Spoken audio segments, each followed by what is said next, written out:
The idea that our minds could just directly connect with technology. I mean, controlling a machine with nothing but a thought, or maybe curing paralysis with a tiny chip, that always felt like pure science fiction. Right, something straight out of a movie. Exactly. But it's happening right now. We are right in the middle of this incredible technological leap with what are called brain-computer interfaces, or BCIs. Yeah. And we're not talking about your annual phone upgrade. This is the ultimate upgrade, an interface going directly into the brain. Yeah. The progress is just staggering, and it's something we really need to do a deep dive on. So our mission today is to give you a clear framework for, understanding where BCIs are right now. And we'll get into the amazing medical breakthroughs, then the shift into human augmentation, and finally the huge societal questions this all brings up. So let's just start with the basics. What is a BCI actually doing? At its core, a BCI is basically a translator. It's creating a digital bridge between the electrical signals in your brain and some kind of external device. Okay. I mean, your neurons, they talk to each other using these tiny little electrical pulses, right? The BCI just captures that activity, figures out the patterns, like an intention to move your hand, and translates that into a command a computer can understand. And there are different ways of doing that, I assume. Yeah, we generally split them into two main camps. First, you have your invasive BCIs. These are things that require surgery. Tiny implants, electrode arrays placed right on the brain. So high risk, but high reward. Exactly. You get the highest possible precision.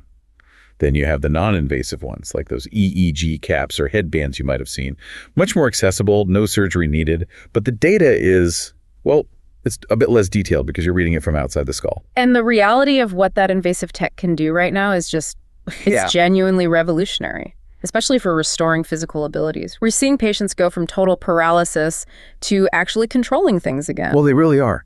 The breakthroughs are all focused on closing that feedback loop. Yeah. It's not just about sending a command out anymore. Right. It's about giving the user a real sense of control. Precisely. I mean, look at Neuralink's telepathy implant, which made huge waves in 2025. It's allowing paralyzed patients to completely bypass their spinal injury to control technology. Playing video games, moving a robotic arm. Yes, just by thinking about it. And what's really compelling is the sheer dexterity they're achieving. I saw that. In one of the first demos, a patient was moving a cursor on a screen at speeds that were, comparable to an able-bodied person with a mouse. That detail says so much about the quality of the data. It's not just picking up move left or move right. It's capturing the very subtle neural patterns for fine motor control. And we're seeing that same sophistication with other tech, like the Utah array from BlackRock Neurotech. Their focus is not just on movement, but on sensation, too. And that's the key. That's the game changer.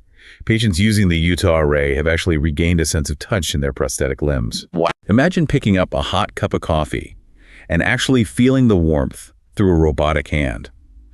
The BCI has to read the intent to move and send sensory data back into the nervous system. And how quickly are people learning to use this? The latest data shows users are drawing detailed shapes, they're typing, all with fine control after just a few weeks of training.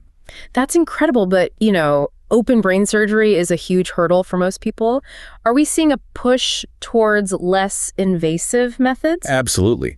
In fact, the biggest commercial moves in 2025 have come from these minimally invasive approaches, just because they lower the risk so much. The prime example is synchron stentrode. Okay, so what's their approach? Instead of opening the skull, the stentrode is guided up through the jugular vein, through a blood vessel, a bit like a cardiac stent. It then just unfolds and integrates with the brain tissue from the inside. So recovery is much faster and it's easier to get it to market. Drastically. And that's clearly working. Synchron just pulled in over $200 million in funding this year. And they've already integrated with major consumer tech, right? They have. In a world first, they announced integration with Apple devices. We're talking iPhones, the Vision Pro headset. So you can control an iPhone with your thoughts. A patient can scroll through their social media or click on something in a virtual space just by thinking it. A thought literally becomes a tap or a swipe. This is the moment BCIs move from just being a medical device into consumer electronics. And beyond controlling devices, BCIs are also tackling things like speech and sight. Yes, and the speech restoration work is stunning. Stanford has a BCI that can decode inner speech, the words a person is thinking but can't physically say. It turns their thoughts directly into audible words. Exactly. And a big NIH study in 2025 took that even further. They restored natural speech at a rate of 62 words per minute. 62. That's getting very close to a normal conversational speed. That could completely change someone's life. It's transformative. And with vision, you have things like the second sight prostheses stimulating the optic nerve for partial sight. But the next ambition isn't just restoration, it's enhancement. Right. Neuralink's blind sight project has a stated goal of restoring vision at resolutions that would actually surpass normal human eyesight by 2030. So better than natural vision. It's a similar story with neurological disorders like Parkinson's. BCIs are becoming these active real-time management systems. The 2025 interim result for companies like InBrain Neuroelectronics using these new graphene implants show they can reduce tremors by up to 90%. Okay, so let's take that idea of moving from restoration to augmentation and really dive in.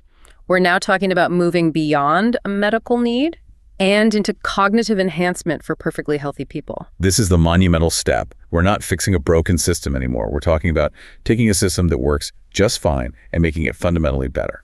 Which brings us to the matrix idea.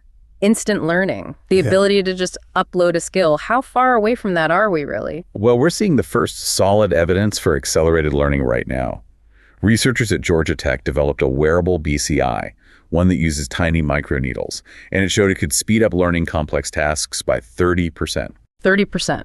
For things like learning a new language. Exactly, or learning to fly a drone. Yeah. And a 30% boost, compounded over years of learning, that creates a massive cognitive advantage. And it's not just about learning faster, is it? We're also talking about direct knowledge transfer. We are. Companies like Emotive are working on non-invasive BCIs with a goal of knowledge uploading by 2030.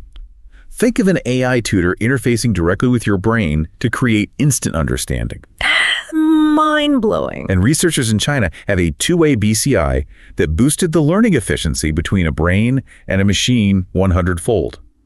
The machine learns from the brain, and the brain learns from the machine, all at the same time. That just changes everything about education. Now, if you connect that level of precision to communication, you get to, telepathy. And we are seeing real steps towards that. Meta's research from papers in 2025 shows their non-invasive BCIs can now decode thought to text in real time with up to 80% accuracy. 80%. So you could basically type out a detailed email just by thinking it without lifting a finger. Yes.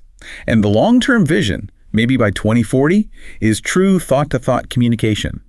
The idea behind something like Neuralink's neural lace is to create a bandwidth so high you could share not just text, but complex ideas or even emotions instantly. That would totally revolutionize how we collaborate, how we create, maybe even how we feel empathy. And as our minds start merging with these data streams, that line between the physical world and digital worlds is just going to blur completely. Well, BCIs are the perfect controller for the metaverse, right? Why use a clunky controller when your mind can just do it? Exactly. Current systems already have over 80% accuracy for user controls in VR. And with Synchron hooking up to the Apple Vision Pro, mentally navigating a digital space is already here. So what's the far future concept? Where could this possibly go? By 2050, the goal is full sensory immersion. Think about recording an entire conscious experience, not just what you see and hear, but everything. And the real sci-fi jump would be, what, recording dreams? Recording your dreams for playback, or maybe even editing them before you file them away as a memory. That just raises so many questions about what's real and what's memory. And this tech isn't going to stay in a lab. It's going to find its way into our daily lives. Especially the workplace. I mean, by 2035, you could see people mind merging with AI co-pilots.